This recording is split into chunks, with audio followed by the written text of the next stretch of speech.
നേരെ സന്ധ്യയാകാൻ തുടങ്ങുന്നതുകൊണ്ടല്ലോ രസായിക്ക് ആദ്യം വ്യാധിയോ വീട്ടിൽ നിന്ന് പോയവരാരും തിരിച്ചു വന്നില്ലെന്നുള്ള ടെൻഷനാണ്. ഇവളാണ് ഇവരെല്ലാം പെറ്റു വളർത്തിയ ലക്ഷണത്തില്ല. ഒരമ്മയുടെ ആവലാതിയും വേവലാതിയാണ്. എന്നാന്നറിയാമോ, അച്ചാച്ചനും പപ്പായൊക്കെ പോയിട്ട് വന്നില്ല, അതാ വിഷയം. അതിലെങ്ങോണ്ട് വണ്ടിയുടെ ഒരൊച്ച കേട്ട്, കാറിൻ്റെ ഒരു ശബ്ദം കേട്ടതാന്ന് തോന്നുന്നു.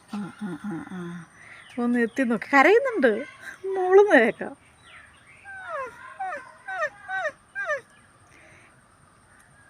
രസായേ, ഇങ്ങനെ കരയണ്ട പെണ്ണേ, വണ്ടി വന്നോളും, അവർ വന്നോളും.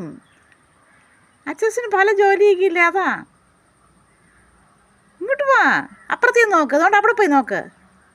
അതിലേ ഇറങ്ങി പോകണ്ട, ഇതിലേ വന്ന് നോക്ക്, ഇതിലേ പോയി. ഓ, അപ്പുറത്തോടെ ചെന്നാൽ എളുപ്പത്തിൽ റോഡ്